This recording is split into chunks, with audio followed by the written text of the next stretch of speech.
Hello and welcome to the podcast series between i3d.net and Quad9. I'm Wouter Koppert from i3d.net and today's conversation is all about connectivity and security. Joining me are Zachary Gilman, Manager Network and Interconnection at Quad9, and our own Martijn Smit, VP of Network at i3d.net. And today we're going to talk about who Quad9 and i3d.net are, and internet security and performance, especially in the US region.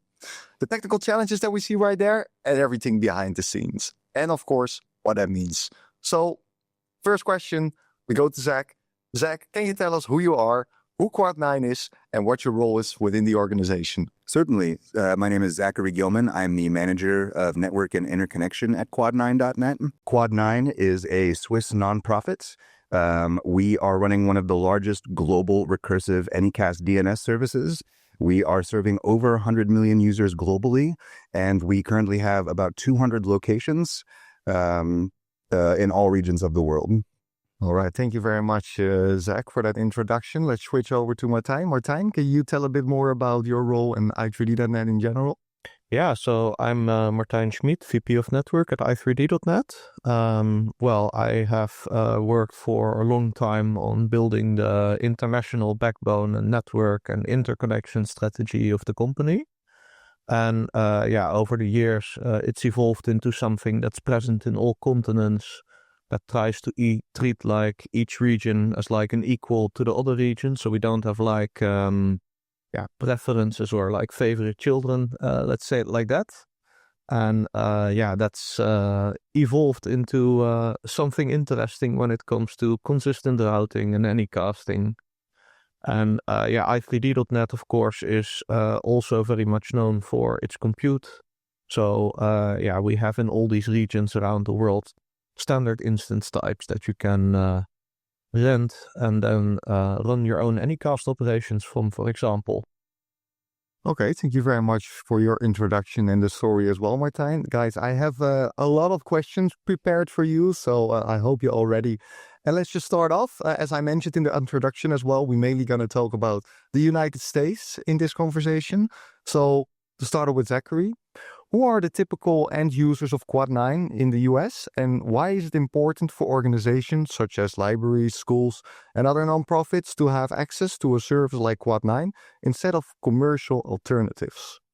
Well, Quad9 is free for everybody to use, and it's used by everybody from typical home users to small, medium business, nonprofits, large organizations, ISPs. We try to operate a general purpose service for everybody.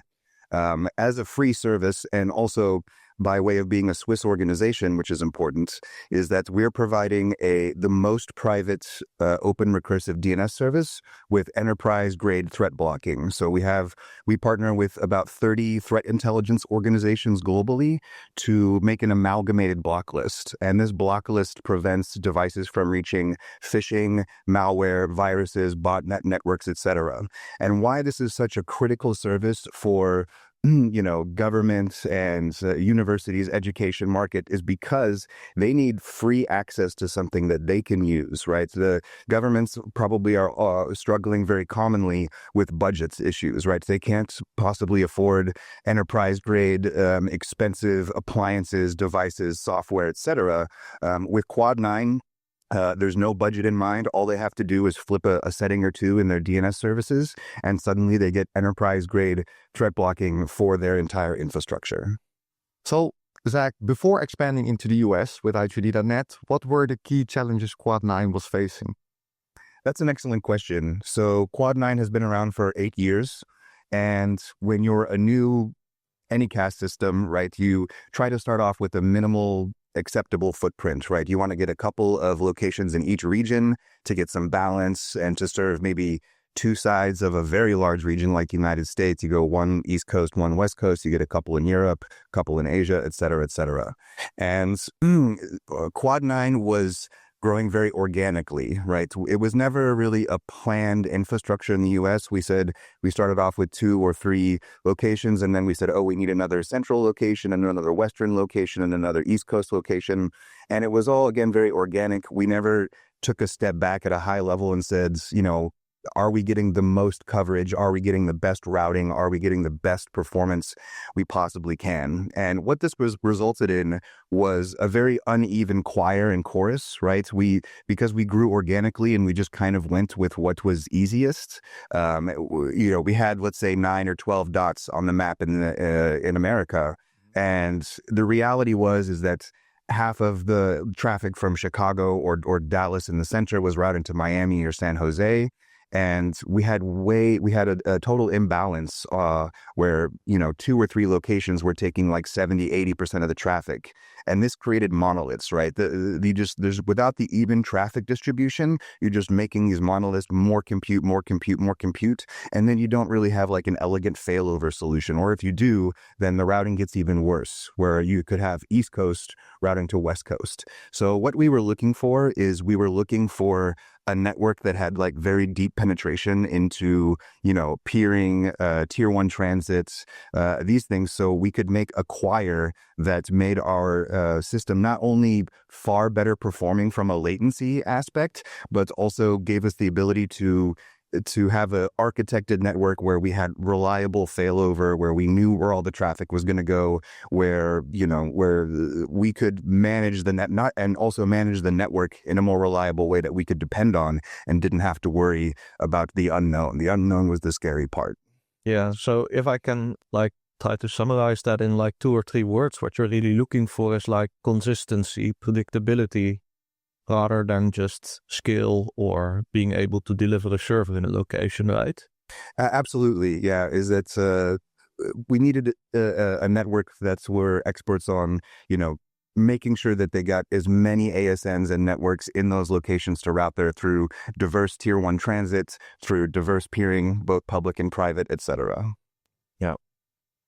I think that's also taps into the next question that I want to ask both of you guys. So from the outside, the US seems like a solved connectivity problem, right? But why is it more complex than people might think? And then especially for the Anycast board. Yeah, so on my side, I always thought, okay, you basically have to buy some transit from somebody and okay, you chuck it over the fence. And if you're in US or in Western Europe, normally it's a difficult thing to get the incumbents to interconnect in their home market or to peer in their home market. But for the US, I would say it's the opposite, where it's difficult to get the incumbents to interconnect outside their home market, right? So it seems like the way that things route by default. So I always thought, okay, that's just not a very interesting topic to talk about because been there, done that, got it, But Zachary, I think that's where you opened some eyes along the way. Yeah. So the U.S., every region has different strategies for getting all as many networks as possible to route to the closest location, right? In Europe, it's obviously a lot more focused on peering and private interconnection. Asia is really heavy on peering. Other regions and countries have their own difficulties and blends of how much traffic you can get over tier 1 transit or peering or whatever. The thing with the U.S. is that in order to operate the best performing Anycast network, you need, first of all, tier 1 transits that is the same and contingent in every metro, right? So what I was talking about in the last question was we had this organically grown network in the US. And for example, there are many thousands of ASNs that don't have any peering or that route to us via tier 1 transits. And so what we had this inconsistent tier 1 transit blend where we'd have transit AB in Metro 1 and then transit BC in Metro C and then, this whole blend. And that was part of the consistency problem and why we, ended up with some monoliths that were taking too much traffic. And so with i3D, because they have a consistent transit blend, this really evened out all the traffic distribution for us. The other problems or the solutions are that the US is such a diverse market in terms of, again, the tier one transit blend and then the public peering. There's a lot of networks that are only connected to one set of exchanges from exchange company one in 3 or 4 metros. And then on the other hand, you have equally large networks that are only connected to the private peering or the public peering on a completely different IXP. So for a nonprofit, trying to connect to all these IXPs just to get, the as much coverage as possible was difficult. And that's where i3d.net has really deep connectivity. And the other problem to solve is the private peering. Quad9 is a DNS-only network. So although we send and receive plenty of DNS packets, the bandwidth with our services is very low. So it's not we're not a very attractive organization to do like a private peering and physically connect with people. A lot of networks are measuring the value of this connectivity in gigabits, tens of gigabits per second. And so sometimes these organizations are willing to say, oh, this is a critical core internet infrastructure, and we just need to ignore the bandwidth and look at the value. And sometimes we've been able to have these kinds of connections, but the vast majority of times the operators of these networks are looking at volume. So i3d.net, is a very high volume network where they can interconnect with these large scale networks that are only interested in private peering, right? So it's the trifecta. It's the public peering, the diversity with all of the internet exchanges in these metros. It's the private peering because i3d.net is the network that has the bandwidth to come to these settlement free peering agreements. And it's the consistent tier one transit. And that's really changed the game for us and made sure that we weren't just getting 40%, 50% of ASNs in a specific metro to route to us there, that we were now looking at more like 95% of ASNs announcing from these metros to route to us in the closest possible area. Gotcha. And how does that align with your good for the internet mission, in the whole partnership that we have together? Well, it's not, if you look at just from latency is always a good story, like getting 40 milliseconds down to 20 or 10 or 5 or 100 milliseconds down.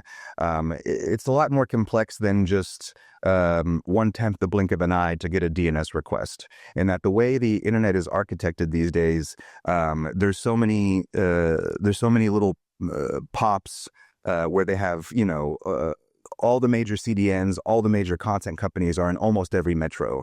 So if these organizations using Quad9 are routing halfway across the US, that's not just a high latency DNS request, which in and of itself is not really a big deal. The problem is that everything gets geolocated to the exit node of Quad9 in the destination node. So if someone's in Chicago routing to Miami, then the content networks believe that they're coming from Miami. So let's just serve them from all of our Miami locations. Yeah. That actually is debilitating for a network because the client or the user, like a school or university, they're using an ISP, which is specifically architected to have high bandwidth connections to all these content networks locally, right, in that metro. So if users aren't routing to the closest possible metro on Quad9, suddenly they could start having major bandwidth problems to some of the largest infrastructure and network in the world. And that, makes Quad9 a non-option. So it sometimes puts Quad9 back on the table for these organizations to use so that the other infrastructure they use, in the content world suddenly become much more performant as they should be. Yeah, and just to sort of link into why this is a Quad9 specific problem, right? Because normally you have something called eDNS 0 to sort of pass the original source IP of the end user along to the authoritative DNS server, so they can give back an answer that matches that user source IP. But I believe that you guys have some different priorities than, let's say, some of the competitors. Actually, our most popular service, which is the 9.9.9 service, is without EDS client subnet. So with eDNS client subnet, this was a standard that was invented quite a long time ago. I'd say 15 years ago, maybe by now, where we would take an anonymized version of the source IP of the clients and pass that in the request to the authoritative DNS services, right? And this allowed content networks to say, oh, I shouldn't serve that client resources from where the DNS egress came from. I should serve it from that source prefix that was passed on. And this was invented when some of the largest Anycast DNS services only had like 15 or 20 global locations. But, 15 years later, now there's, all the largest Anycast services are in 200 locations. But like when you say anonymized, for example, right, I think it's down to the /24 or something. So it's like anonymized for varying definitions of anonymized, if you will. It's, it is anonymized. Again, so again, we do offer a service with ECS on, which is 9.9.9.11. And we do have some percentage of our users that use that. We typically only encourage users who are routing quite far away to Quad9 to use that so they can get better geolocation.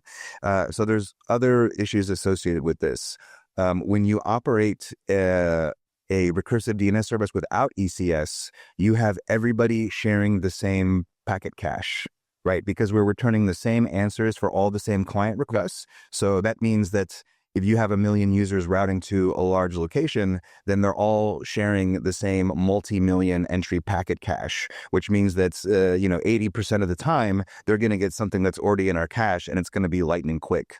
The issue with ECS is that we have to keep a different cache for every /24 and /48, right? So if we only have one or a couple of clients from these prefixes pointing to us, that means that we're essentially keeping a separate cache just for a couple of users or just for one organization or something. So it's like really poorly performant. And furthermore, not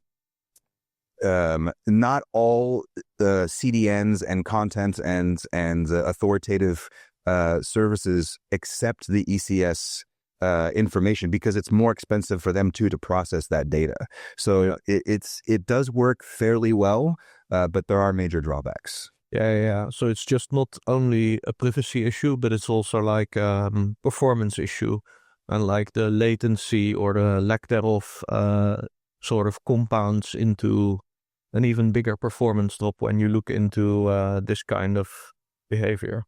It's a double-edged sword, really, because in some cases, if someone's routing, from Vietnam to Singapore or something, we encourage ECS, right? Because that means that that's a clear use case. So we're taking a major performance hit to provide a secondary service for this user base. But we're typically not recommending to use ECS because it does have less privacy, and because of the performance hits that we take, the authoritative systems take, and it's real double-edged sword, and it's remarkably complex. I think a lot of what we see is that people are either big fans of ECS or not without even considering if it's good for them or not. They just kind of say, oh, this is better because it's what it is. And we say, oh, well, you're already routing 2 milliseconds to us within the same metro.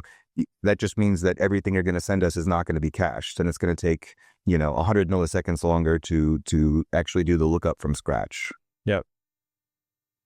Thanks. I want to zoom in on a different topic as well, which is privacy, obviously. Why is privacy so important for you guys at Quad9? Can you tell a bit more about that and how i3d.net is helping you guys over there? That's an excellent question. And some people may be wondering, why is Quad9 a Swiss company? Why not the US? Why not Europe? Why not anywhere?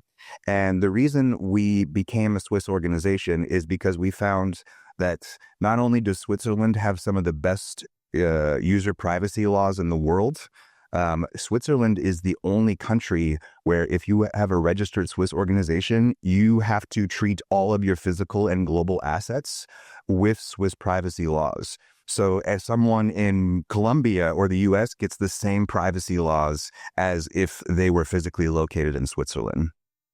And why this matters is that a lot of the other global recursive Anycast services are run by some of the largest organizations in the world that deal a lot in big data and advertising and things like that. And it's definitely great that they run these services. The more services that are available to users is good for the market. It's good for everybody. But we wanted to hold ourselves to the highest possible standards in terms of privacy, right? And, a lot of these open Anycast recursive systems, they go through, compliance, they go through audits and everything like that. But, but in reality, we like to say that a lot of the times it's words on a web page. What is making them keep that promise? How do we know that they're doing that? And the answer for Quad9 is that we are legally obliged to do that by penalty of law. So we became a Swiss organization because we wanted to be held to the highest possible privacy standards. And, when we started working with i3d.net, I think about 3.5 years ago now, they really understood how important this critical internet infrastructure was to serve to their user base. And they wanted to help out to say, we appreciate this mission. We want to help, service this. And again, when your, critical internet infrastructure like open recursive DNS services run by nonprofits, makes us a neutral organization and provides an invaluable service for anybody around the world who wants to use our services for free. And can you then zoom in a bit more, like specifically on the infrastructure part and how we as i3d.net help you with the expansion there and also the connectivity part in that section? Like, can you tell us a bit more about that? Yeah, so i3d acts as an IP transit provider from us, which means we export our Anycast announcements to their network, and i3d has always been i3d.net has always been a fantastic partner for us because they have really extensive traffic engineering and BGP communities, right? So Quad9 is as a network that runs 200 little islands of connectivity, right? Most of it is not connected by a backbone. There's lots of little tweaks and tuning we have to do at the vast majority of our locations to try to get everybody routing to the closest location, etc. So one of the most important ways that i3d.net helps to serve this community is by, having a network that's built by, hardcore network engineers. They understand the difficulties that come along with running globally distributed systems. And it's because of this extensibility with traffic engineering that allows us to really just slip right into any new location and start announcing almost immediately with very little afterthought. Yeah, and the traffic engineering is quite important. Like, we try to endeavor to having like good routing by default, right? Like, you shouldn't need to do anything to step in and to have it just work. But the problem comes that when you're mixing with like other ISPs that have different connectivity strategies, that sometimes we start to see traffic sinkholing to the i3d.net locations just because our interconnection is that much more dense than what some of the competitors do. I believe recently there's been like a report where i3d.net was compared against like a couple of other tier 2 ISPs. And I think we were like one of the top networks with like 65% of the entire internet prefixes reached without ever having a tier 1 ASN in the middle of the AS path. So like the degree to which we are interconnected is something I think that kind of necessitates also the controls to reduce that degree sometimes, even if it sounds counterintuitive. No, this is perfect, right?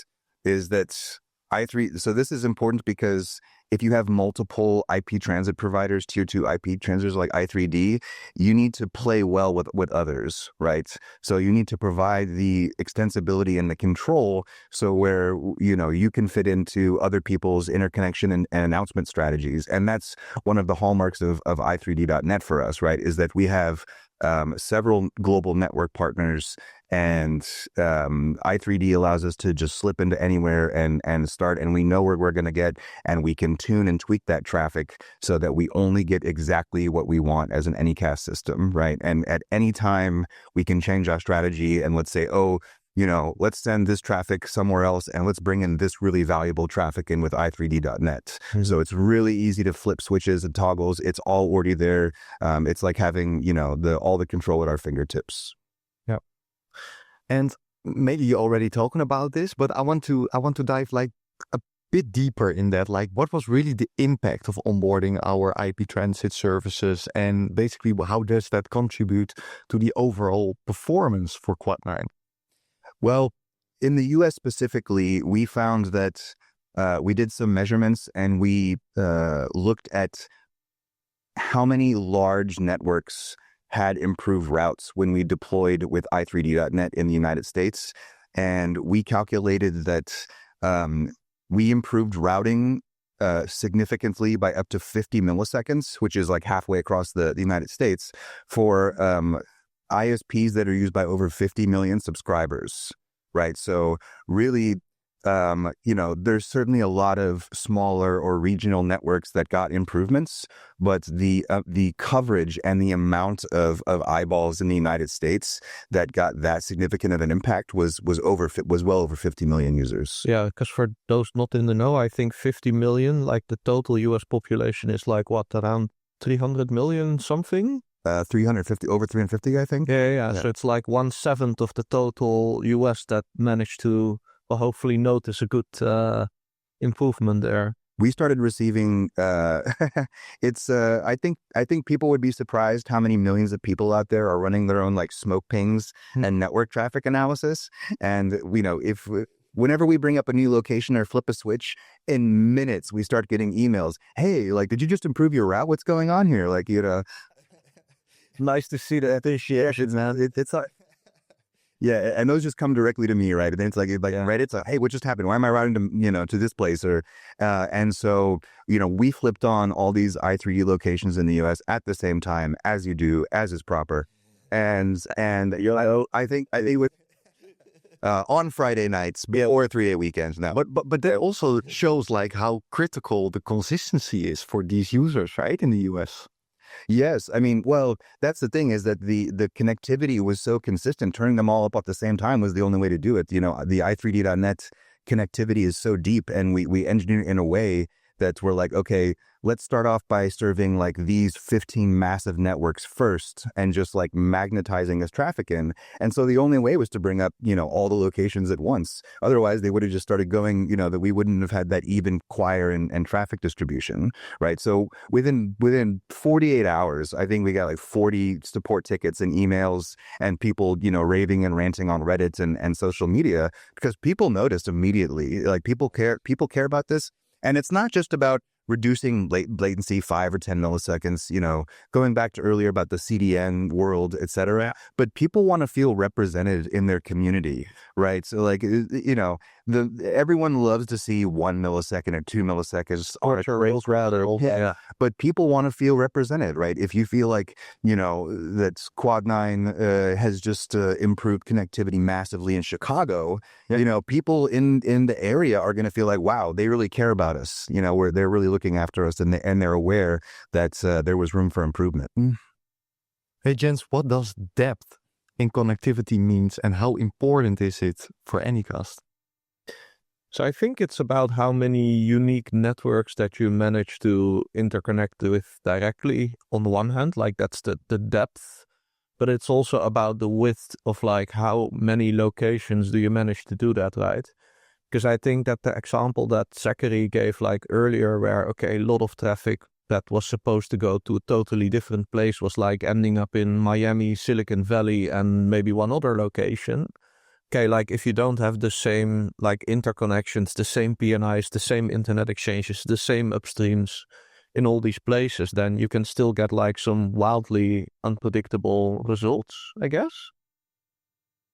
Yeah, that's such an important point, is that, we had a problem. We knew that we needed a major upgrade in the United States specifically, right? And we wanted to transition from an organically grown network into like a proper architected plans network. And when we were looking at, other IP transit and infrastructure providers like i3d.net, we just saw so much inconsistency, right? They'd have everyone, there's 15, 20 IP transit infrastructure providers that have the same dots on that map, right? But when you start going deeper and you go beyond the surface, they're like, wow, like the interconnectivity and the transit and everything, it's just so diverse among all these locations. And for the unicast world, if you're not running like large distributed systems like Content or Anycast, that might work just fine, right? But any network that's going to run Anycast in a serious way, where latency or throughput in a highly distributed model is important. The kind of depth of connectivity in each metro, private peering, public peering, and the consistency is that say, hey, we're not just going to have a PNI with this large incumbent in these one or two locations. It's going to be everywhere, right? It has to be. It has to be everywhere. Yeah. It literally has to be. And let's not forget that i3d.net also offers the backbone mode, right? So i3d.net offers a backbone, and when you operate a network like Quad9 of 200 little connected islands, the thing about the US is that it's very unpredictable. Like if there's a hardware failure for us, or if we have to perform an extended scheduled maintenance, if we were to have turned off one of our metros, like that traffic just goes everywhere. And it's really difficult to, have so much capacity in every location, and it just starts spilling over, like a plate of spaghetti on the floor. It just goes everywhere. And one of the hallmarks for us about the i3d.net network was the backbone, right? And so we created this choir that announces on the entire backbone. And that means that if we have to take off one of our metros for a scheduled maintenance, or if we have a hardware failure or something, I don't even have to wake up in the middle of the night, or if I see that alarm come in that one of those metros is down, I'm like, hey, this is a Monday issue right now, because I know exactly where that traffic's going to flow, and I know that we have enough compute in all the adjacent metros to deal with that. And that was not the case before we expanded with i3d.net in the United States, and we didn't have the choir. Yeah, because to give a little bit of background about where the backbone is coming from, right? Like where you are working with an Anycast service and you have like a one-on-one relation with all of your users. We're coming more from like a video gaming and real-time voice and video background. So very much interactive services where you're talking with like multiple users on the same instance, right? And well, when you're watching a series or you're like doing a DNS lookup, it's like a one-on-one interaction. But when you need to all see the same thing at the same time, okay, then you really need to go to the same instance. Let's say you want to play together with your buddy on the West Coast when you yourself are living on the East Coast. Like one of the two of you is gonna have to travel the distance. And our backbone was sort of designed to be able to take control of that kind of behavior, to make sure that we can like guarantee that the traffic makes it to the nearest exit point with that ISP, rather than that we hope that the upstream provider brings it to where it should be going. Yeah, the markets that i3D has traditionally served and the market that Quad9 serves, the strategy is so closely aligned, right? Because we're still, dealing with distributed systems, with trying to solve problems at the regional level, not just at the location by location level. Yeah. Gentlemen, another topic that I want to discuss with you is thread blocking. Can you explain to the audience what it is and how it works for you guys? Thread blocking, so this is the most popular service by Quad9, is that we operate just like any recursive open DNS resolver, but our 9.9.9.9 service is a threat blocking service. So that means, phishing or malware or Microsoft tech support scams, what have you, and botnets, etc. And so Quad9 partners with 30 threat intelligence organizations globally to essentially make an amalgamated block list, right? So we let them do the heavy lifting, the lab work and everything like that, and we get it into a single block list. And that block list is distributed to all of our locations, and it is updated in near real time. And this is one of the largest parts of the value of Quad9, is that we're providing free threat blocking to the world, and that's not just in first world markets and established markets, but also in underserved regions, underserved markets, etc. The public needs a free, private, trusting service that they know they can use, that is dead simple to set up. There's no software. There's no signing up for an account. It's just point and send traffic. So we believe that this is a service that the internet needs to be run by a neutral nonprofit that they can trust and that is here to serve the user and to serve them and not to serve a board of directors or something. And there's like a lot of like cool open source projects that you can run like a container in your home and that you have like a similar thread blocking experience, right? Like to black hole the DNS requests to the bad places. But I think like, okay, the amount of people that have like access to a home lab to begin with, and then the knowledge to find and set up these kind of things, or know that they need to set up these kind of things, like that you are able to bring it more to the masses, if you will. And I think that's like a missing puzzle piece in the larger whole. There's a lot of great, simple solutions in the home lab environment. There's a lot of great open source lists, but it is gated to the less technical community. Yeah, right? A lot of people configure this for their family, their grandparents. They have someone in their family or friends who's like who's technical, and he or she knows that this is valuable, and then the next time they're at their grandparents' place, they can figure it out. It's not every engineer's life, right? And then they become responsible for the rest of their for all ITVs that they're biggest step to fall into. Quad9 has a lot of users. A lot of our users are very technical, and they set up like some open source block lists and like a local DNS forwarder, but then they still recurse to us for like yet another layered solution.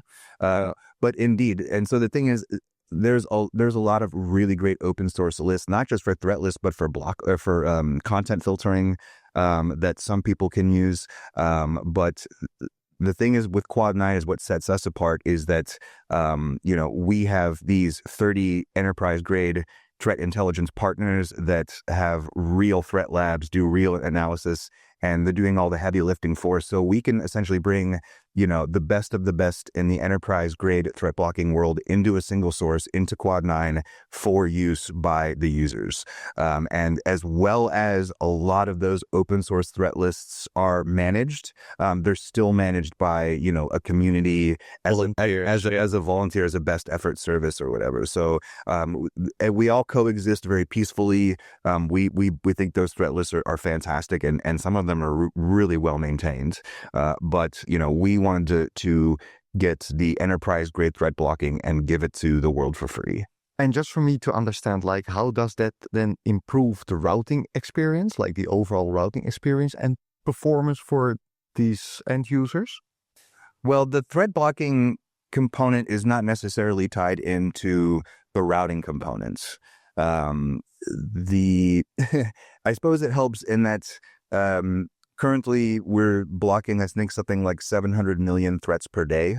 And that's not necessarily related to like routing or performance, but that does stop a lot of noisy bot activity from occurring on everybody's network. So yeah. Look, I mean, it's a bit about for the good of the internet, right? And like in terms of routing performance, like for example, it doesn't maybe directly pay back, right? People are not going to spend, for example, more money with i3d.net because they are protected. But for example, if you look at like the botnets that are out there, like there's like a new big one currently that is hitting multiple terabits per second of DDoS volumes.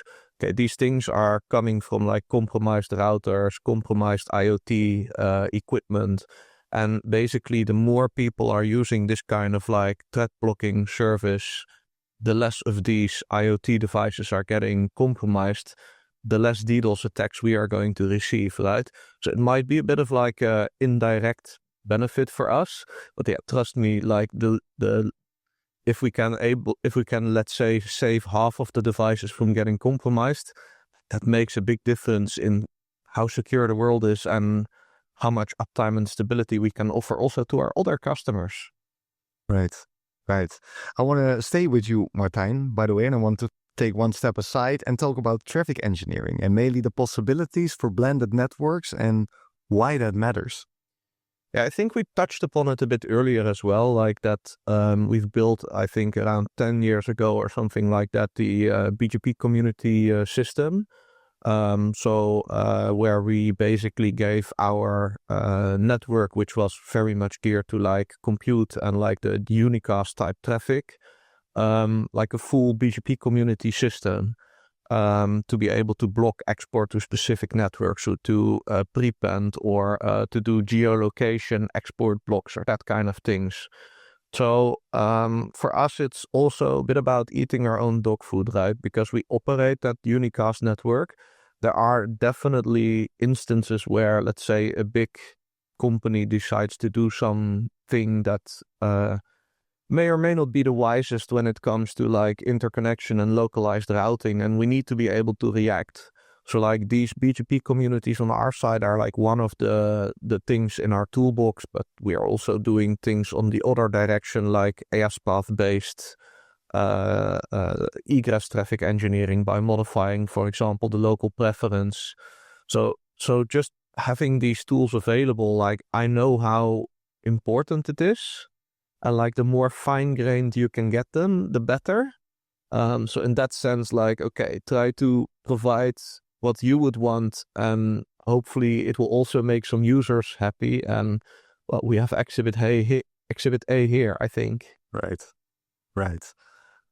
Yeah, with because of the depth of i3d.net's network, if they didn't have these extensive BGP communities, it really would have been a gated situation for us, right? Because we operate with multiple blended IP transits, because we're in various regions with various connectivity, right? And as I mentioned earlier, this allowed us to slide right into completely new regions or to new metros where we already had, this spotty connectivity. Like we only had IXP1 or like IP Transit 2 or whatever, right? And so this allowed us to use our i3d.net resources to focus explicitly on the networks that needed the biggest boost in performance and routing to us. Right. So essentially, we're like tackling the difficult cases for you there. I would say that it could have been impossible to deploy with a single network partner in the United States if we didn't have very granular control over the exporting of our Anycast systems. Yeah. And I think that when you mentioned that it would be gated, I think it's maybe more like an all or nothing type of situation, right? Like either you have everywhere the same upstream and the same provider and the same everything, or like you cannot mix it as easily. That's a really good question. I think that value is really important here, because we could have, looked at other IP transit providers. We could have tried to say, oh, let's get to IP, like, let's just say we'll go with this provider in these two locations because they have this connectivity that we want, and then we can go with that other IP transit provider. So we would have had to spend significantly more cycles to look for a multi-provider solution to get exactly what we get with i3d.net. So we were looking at trying to solve this either from multiple network partners and sponsors, and that we were so specific about all the connectivity we wanted, and we just weren't sure if there was an IP transit service that could tick all those boxes, right? So if we weren't have to gone with i3d.net in the US, I think we would have looked at spending significantly more cycles to try to manage multiple relationships, multiple partners, multiple locations to solve, the diverse amount of connection problems and suboptimal routing. Yeah. Right. So what I mean by gated is that, it's not only the connectivity that i3d.net has and the adjacency and the depth, but that amount of control. So by gated, I meant that if we were to have gone with 2 or 3 IP transit providers just so we could get the exact connectivity we wanted across the board, that also means like reduced value out of that POP, right? So let's say, oh, we can get 70% of the ASNs in this metro with this provider, and if we change a couple of toggles, we can get as much value. But, when as a small nonprofit or as any organization, you want to extract the most possible value out of these deployments and these vast, upgrades and massive changes to your network, right? And so we knew that if we could have the same solution, the same provider all across the board that ticks all the boxes, that's something that was so much easier to manage for us than any organization. Yeah. Normally I would say like time is money, but I guess for non-profit organizations, maybe it's not that simple, but I think it does maybe like allow you to not worry as much about like fine-tuning things all the time. Like if things are behaving in a certain way and you can just let it be and you don't need to go back and make changes every other week. That's a good point, right? And so this plays into the whole value thing, right? So if we have an opportunity to deploy in 1 or 2 or 3 metros in the United States, we have to scale back how we're announcing and how it's exported, because we may not want to bring in this traffic or that traffic, or they may not tick all the boxes with private, public, peering, and IP transit. And that means we partially solved a problem. It's still not a solved problem. It's still not the best possible solution. So by i3D having, all this consistency and depth of connectivity, operating on the backbone mode, operating their own backbone, and to have these BGP, these extensible BGP communities where we can achieve this choir and this chorus and have this very reliable routing among all the same networks that we want to get, and to know that they're always good, to achieve routing with all of these major networks in a reliable, predictable way, no matter what happens, and having the same knobs and switches that we can turn in the entire region, that's invaluable to us. That is something that we didn't even think was going to be possible before we really looked into i3D.net deeply in the US. Hey, Zach, earlier in the conversation, you mentioned tens of millions of ISP subscribers benefiting from better routes. We quickly touched upon it just yet already, but can you unpack that? How does that work, like in real-world terms, so to say? When we started with i3D.net in the United States, we knew that a lot of the largest ISPs in the United States, that we're talking over 100 million users, were not getting the best routes possible to us.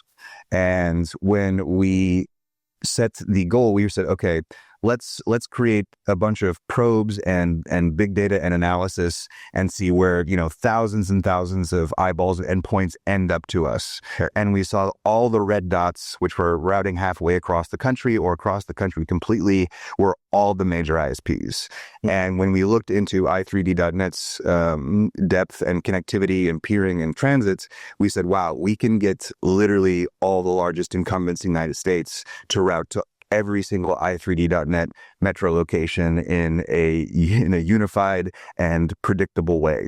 And so, to achieve that level of coverage in the United States, the improvements for that percent of human beings in one location from a single unified deployment and upgrade was incredible for us, right? Because it's important to serve small ISPs, regional ISPs, and everything, but it was fantastic that we could improve our performance and our routing for ISPs that are covering more than 50 million subscribers. But this was also critical for Quad9 to achieve, because right. The balance that we achieved across the US, and knowing that we just have this beautiful linear line of traffic in every single metro, that we know we're getting all the best routing, is that it was equally as important for us if we were going to have a reliable Anycast network in the United States, that we just know where everything is going to route, and everyone's going to get to the closest metro and everything. Yeah, and for the people that are watching, it's maybe interesting also a bit to talk about how you are measuring these kind of things, right? Oh yeah. This is from another non-profit, a very interesting product that people can also use for free. Yep. Ripe Atlas. Yep. So basically how it works is you host a probe, and you earn some credits to basically allow other people to use your probe for measurements. Yep. But then you can use other people's probes for measurements as well. And so you can basically either enter like countries or geographic regions or specific AS numbers that you want to measure that data from.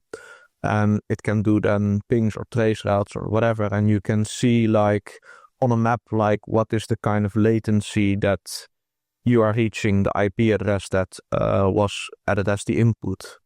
So like it's interesting in that it's independently reproducible, if that makes sense.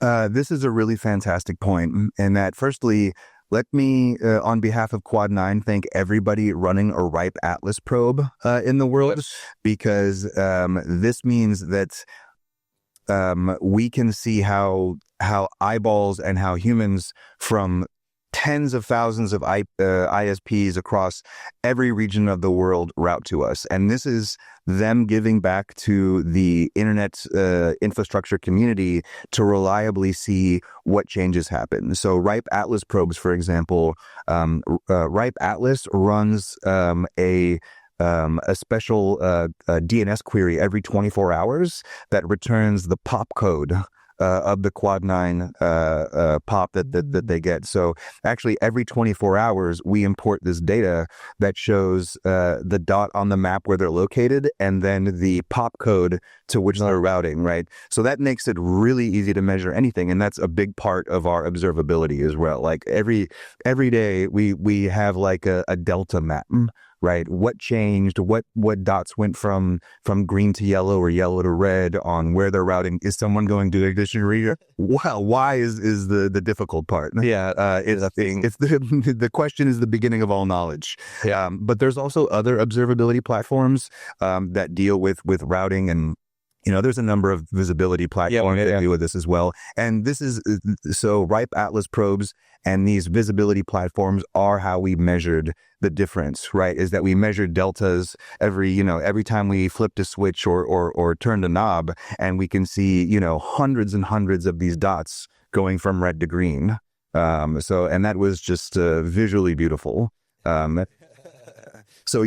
So there's the duality. You get all the compliments flowing in, when you flip switches and the lights turn on. But you can also measurably and visibly see that the subjective versus the objective, right? Like you can measure it versus you can feel it. Yeah. Yeah.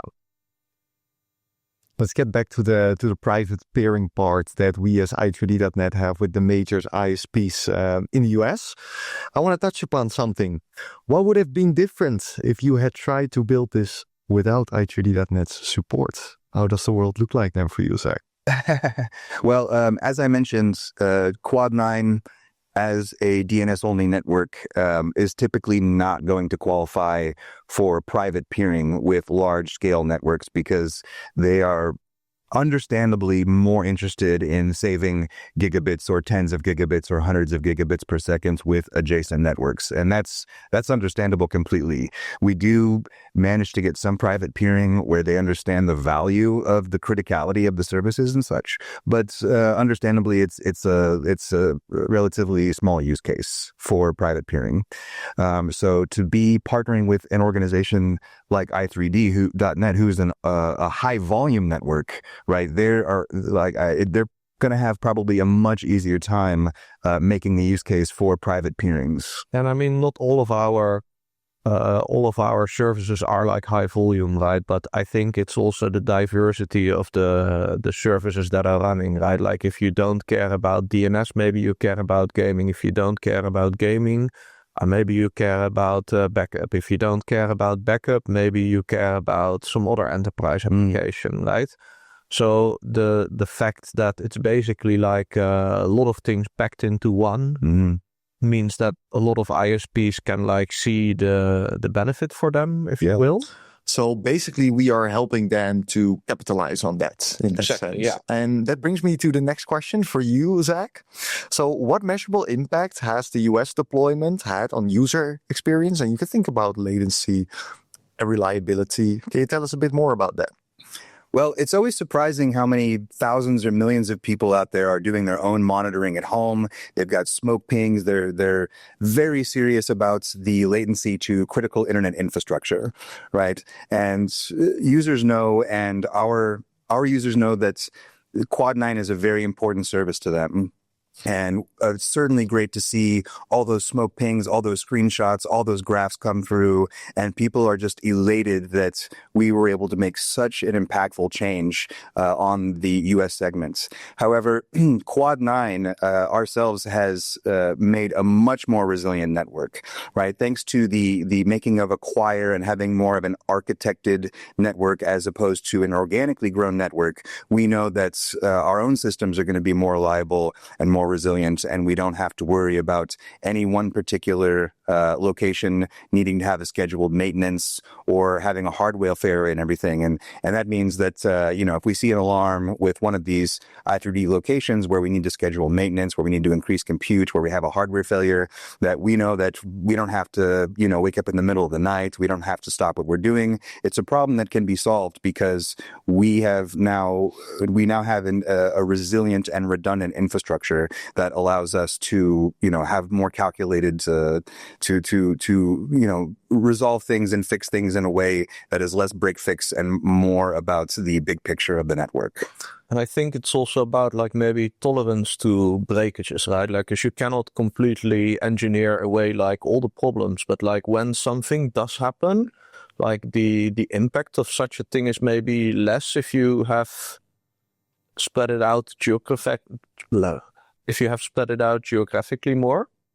Well, certainly. I mean, as I mentioned, before Quad9 grew very organically, the spread of traffic was not only very highly distributed in 2 or 3 locations and not evenly, but the resiliency aspect was not ideal because there were too many eggs in too many few baskets. Because of i3d.net's congruence and consistent connectivity, and because we're able to operate in backbone mode, and we're able to assess, okay, if this location needs to go down or has scheduled maintenance, where is all that traffic going to flow?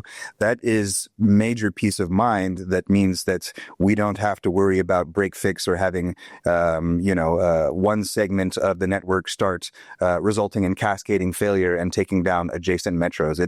It's calculated, and it allows us to very easily calculate how much compute and resources we need in any specific metro and operate more as a choir rather than as a bunch of organically grown pops that have various distribution of peering and transit, etc. Yeah, it's funny that you say that because I sort of recognize it from the era of the COVID lockdowns, right? Like where overnight people could no longer go out and people could not socialize anymore directly face to face. And so what we saw is really that people were like coming to the internet to do like their social activities, be it like calling and talking to their friends and family, be it like gaming with their family when normally they maybe would have gone out for a drink or they would have gone for a board game or something like that. And so we also saw that ourselves, that for example, traffic grew like 3-4 times overnight.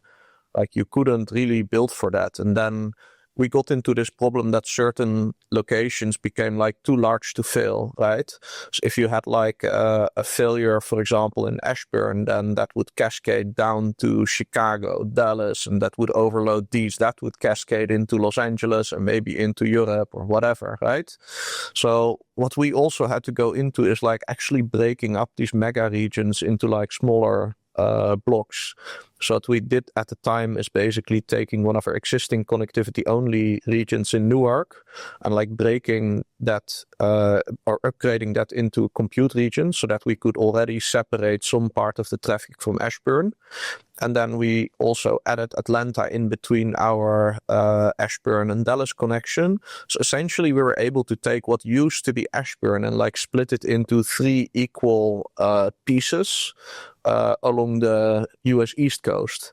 And I think that's really made like the whole system a lot more resilient. Like I recognize what you're saying about, okay, if this fails, then there is more than enough room for it to go somewhere else. Yeah, and so when you deployed Newark, is that closer on the backbone to Chicago than Ashburn is? Yeah, it's actually much closer. I think that Newark is like maybe 5 milliseconds away from Ashburn as the fiber runs. And then if you look at Chicago, I think it's more like 15, 20. I'm not really sure off the top of my head. But in any case, it's like quite a difference indeed. Well, I mean, and that's adding resiliency and redundancy to your network, but also all of your customers' networks, right? Because if there's a problem with Chicago, which serves a massive region of the United States, the central, north central, et cetera, then Newark acts as a failover, and that's even less eggs in the same baskets by not having absolutely everything flow into Yes, it goes both ways, right? And the other thing with these monoliths, like at the end of the day, people might also think that if they are distributing their workloads across like multiple providers operating in the same metro, let's say that you choose Ashburn and you take 3 different providers. At the end of the day, they may operate separate networks, but they're still dependent on the same ecosystem, right? Like maybe a data center that is critical to that region will fail. Maybe an internet exchange that is critical to that region will experience a problem. And these kind of like very rare events do happen. And that is why I believe that the only real redundancy is also to look at like not putting all your eggs in a single ecosystem, even with different vendors, but going to an adjacent ecosystem that has its own interconnection, community. You actually win both ways. I mean, the latency is always a great number to look at. Yeah. But when you have this consistent, deep connectivity in your transit, your private peering, your public peering, you get all the ASNs to go there, and then you throw a backbone on it, right? You have measurable failover, you have measurable compute and bandwidth shifting in multiple pops in the region, and that just results in reliability and resiliency that Quad9 can count on, and that makes our network scalable, and that makes it resilient, and that makes it so that we can plan around scheduled maintenances, outages, hardware failures, etc. And that's invaluable to us as a network operator. Yeah. And when you reference to like hardware failures, like are you usually planning like to replace one entire server with one entire server, or are you like more planning? So for backbone links, for example, okay, at a certain point you can add like another double link, but then like basically half of your capacity is there just in case something goes wrong with the other half, right?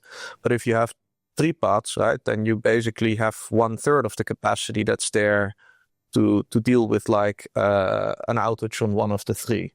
Do you see something like that also on a compute level?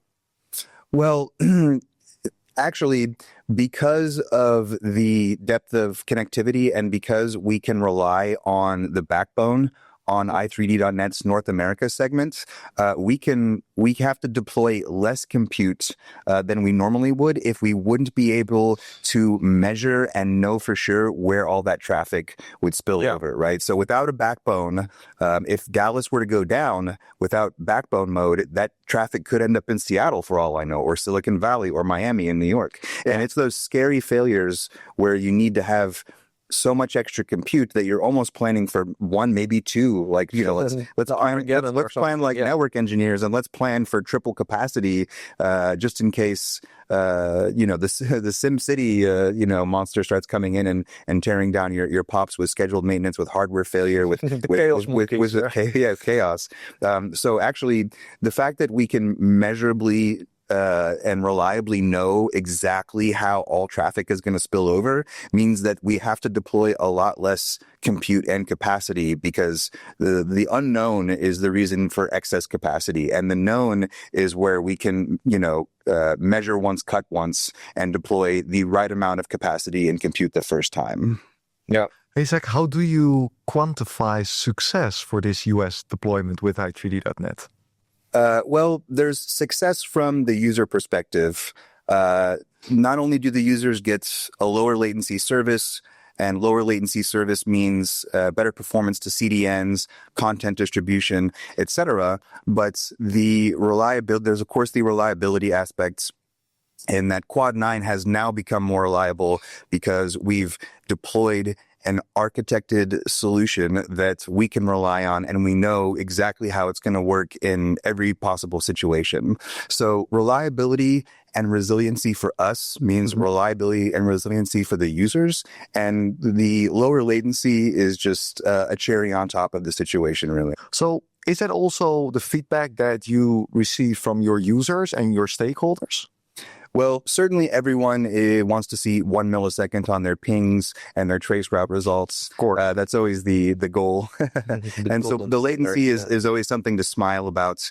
And let's not forget that the closer the users are to Quad9, then the better access and bandwidth they have to critical internet infrastructure and large-scale content providers locally in their area. But users also want to feel represented, right? Not every user cares, or every organization cares about, an extra 10 or 15 or 20 or 30 milliseconds. But if you're a dedicated Quad9 user, if you're an organization that puts the security and the privacy of your network on the line, knowing that Quad9 acknowledged that there was serious room for an improvement in your area or region and delivering that to you, even though, according to them, we may not have had to, makes them feel more represented and makes them know that Quad9 does know that services could be improved and that we do care about serving the locality in the metro. Does that also translate into more word of mouth between those people and their friends and family or whatever? Well, great question. Quad9 is ultimate word of mouth. As a small nonprofit, we don't have much of a marketing budget. We don't have many advertisements. And it's thanks to the dedication of a lot of our early adopters and our fans that Quad9 is as big as it is today, right? We're serving over 100 million users globally. And once people get happier and happier with the services and people find a reason to. And, some people just are focused on the latency of an open recursive resolver. And if that's what they're going after, there's nothing wrong with that, right? Maybe they do, their own threat blocking and their own security stuff, and they just want to see that latency.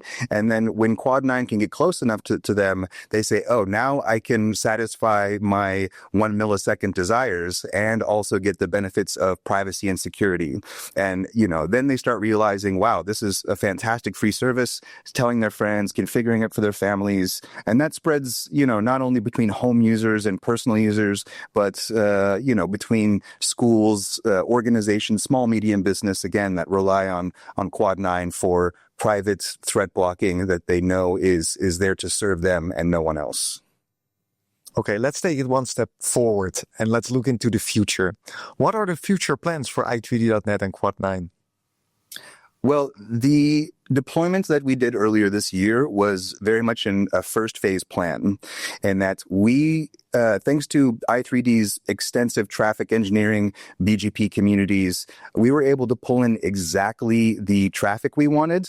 And so we were focusing on getting all of the largest incumbents that represented the largest amount of end users and eyeballs, over 50 million by our measurements, to get them in improved routes and to get more even traffic distribution.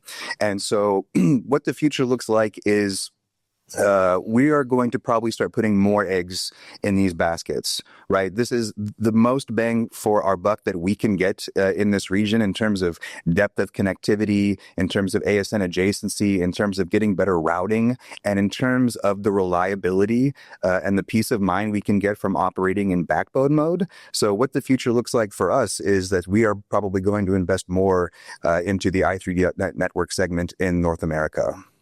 Great answer. Thank you very much. And I can imagine that the hardware is also part of the future. So for the encrypted workloads, is there any specialized hardware you are looking at? That's a fantastic question. This is still an unanswered question, honestly, in the encrypted DNS community, in that after the internet infrastructure had switched to the OpenSSL 3.0 library, a lot of the existing encryption offload and encrypted optimizations had been done for the OpenSSL 1.1 library. So something like KTLS, kernel TLS offload, or offload cards, or accelerator cards, etc. And in some testing we've done, we found that so far there has not seemed to have been much benefit in terms of cost to performance, in terms of using any kind of acceleration, whether that be in the kernel or in a card itself. And we think that that part of the ecosystem is going to increase in development over the coming years, but we just don't think that's ready today. So what we did find is that AMD EPYC Gen 2.2 and later, because of the significantly larger cache size that the processors offered, this seems to have been the sweet spot for not only encryption to occur much, much faster, but also for just the CPU-bound processes to have more operation code in the cache that makes everything cheaper. It makes rate limiting cheaper. It makes dropping and blocking cheaper. It makes just answering regular old cache queries cheaper, and it makes the encryption much, much faster as well. So I think we've been experimenting with AMD Gen 2 EPYC and later for about the last 9 months, and we're typically seeing about 4 or 5 improvements in performance per watt over Intel Gen 2, Gen 3 scalable. And so in that regards, we were really excited that i3D.net offers these Gen 2, Gen 3 systems in the entire region. Yeah, I think there the consistency is one of the things that we always try to push in i3D.net, right?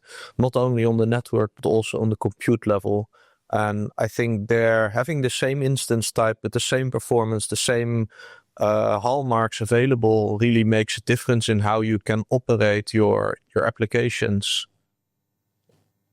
Yeah, consistency in connectivity and consistency in hardware offerings. It's a good combination. Yeah. Okay, gentlemen, thank you very much. I think we're already at the end of our conversation. Thanks for all of the insights, the knowledge that you guys have shared, both Zach and Martijn. And thanks everybody that was listening in to this podcast series of i3D.net and Quad9. And hopefully see you at the next one as well.